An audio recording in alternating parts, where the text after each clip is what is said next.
ఇక్కడ అక్షరాల 77,500 కోట్లు. ఇదేంటిది? 10 నెలల్లో రేవంత్ సర్కార్ చేసిన అప్పుల కాడికి కూడా తీసుకొచ్చిన పని. నెలకు సెక్యూరిటీ బాండ్లు అమ్ముతూ ప్రతి నెల 1,000 కోట్ల అప్పు. ఆర్బీఐ నుంచి పెద్ద ఎత్తున రుణం. కార్పొరేషన్లకు ఇష్టరీతిన గ్యారంటీలు. ఇట్లా కార్పొరేషన్లు అమ్ముకొస్తాడు ఎవడన్నా? కార్పొరేషన్ బాండ్లు పెట్టి కూడా అప్పులు తీసుకొస్తాడట. ఏమన్నాడు రేవంత్ రెడ్డి గారు అధికారంలోకి రాగానే? ఉన్న అప్పులకు సంబంధించి కట్టుకుంటూ పోతే చాలండి, మాకు ఇక కొత్త అప్పులు మాకు అవసరం లేదు అన్నాడు. సంతోషం రేవంత్ రెడ్డి గారు, మీరు సంక్షేమ పథకాలు కూడా ఇస్తలేరు నిజానికి. మరి అయినా అప్పులు ఎందుకు అవుతున్నాయండి మీకు?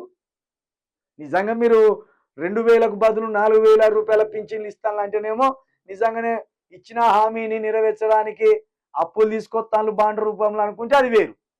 4,000 రూపాయలే ఇవ్వకపోతే ఎందుకు అవుతుంది అప్పు?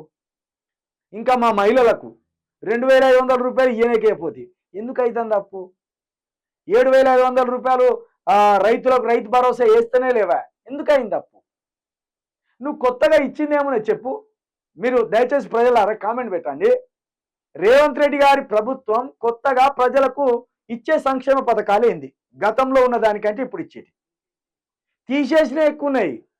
కళ్యాణ లక్ష్మి అందుతలేదు, షాదీ ముబారక్ అందుతలేదు, కేసీఆర్ కిట్టు అందుతలేదు, ఇదేం దళిత బంధు అందుతలేదు. పైగా మన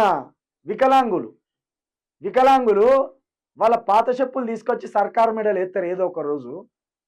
పాపం వాళ్ళకి ఆపేసింలాట, వాళ్ళకు కూడా ఆపేసింలాట పింఛన్లు.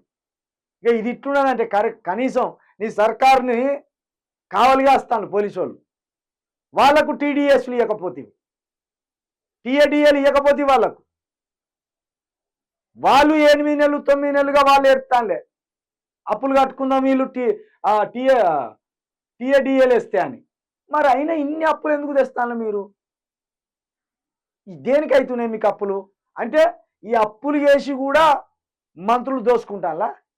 మరి ఇట్లనే అనుకోవాల్సి వస్తుంది. ఇగో దేనికి ఎంత అప్పు చేసింది అనేది నెలల వారీగా రాసుకొచ్చింది. ఈ నెల 17వ తారీఖాట 500 కోట్లట, 10వ తారీఖాట 1,500 కోట్లట, 3వ తారీఖాట 2,500 కోట్లట. ఇట్లా 2 రోజులకోసారి 3 రోజులకోసారి ఈ వాడవాడకు ఊరుకి వచ్చి చిట్టీలు ఇచ్చిపోతారు చూడు, షేర్మూరు చిట్టీలు వాళ్ళు అంటారు. వారానికి కడతాడు వాడు. తాట తీస్తాడు వారం రోజుల లోపల కట్టకపోతే. ఇప్పుడు ప్రభుత్వం తాట కూడా గిట్లనే తీసేదానికి ఉన్నాయి ఆర్బీఐ దగ్గర. అసలు గిట్ట ప్రభుత్వం ఏర్పడ్డదో లేదో చక్కగా 2 మంత్రులు పోయిన్లు, పొంగులేటును రేవంత్ రెడ్డి పోయి ఆర్బీఐ ముందట నిలబడ్డరు. ఇక ఎవరో వచ్చిందంటే తెలంగాణ ముఖ్యమంత్రి గారు తెలంగాణ మంత్రి గారు వచ్చిందంటే ఎందుకు వచ్చిండ్రా? మొన్ననే కదా కూర్చున్నది సీట్లా అంటే ఇక అప్పులకే వచ్చిండ్లు. దేనికి వచ్చిండ్రు? అప్పులకే వచ్చిండ్లు. జోల పట్టుకొని వచ్చిండ్రు అప్పుడే. జోల కొత్త జోల కొట్టించుకున్నారు, వచ్చిండ్లు. కేసీఆర్ అప్పుల పాలు చేసిండో, కేసీఆర్ అప్పుల పాలు చేసిండో. మరి మీరేం చేస్తాను? ప్రార్థనలు చేస్తాను అప్పులు తగ్గాలని. ఇంకా అయినా ఇటు విద్యుత్ క్షేత్రాలు కట్టిండు, ఇటు నీటి ప్రాజెక్టులు కట్టిండు, అటు మిషన్ భగీరథకు సంబంధించి కట్టిండు, ఇటు చెరువుల పూడికలు తీసి మిషన్ కాకతీయ కింద కొన్ని చెరువులను క్రమబద్ధీకరించిండు.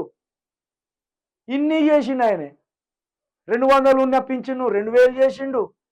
500 ఉంటే ఇదే మా వికలాంగులకు 3,500 రూపాయలు చేసిండు. ఇన్ని కాబడతాయి కేసీఆర్ అన్న కనీసం కళ్ళ ముందట. మీరేం చేసిండ్రు? 10 నెలల్లో మీరు ఏం చేసిండ్రు అని ఈ అప్పులైనాయి. ఇది అడిగితే కానీ బుద్ధి రాదు. ఇది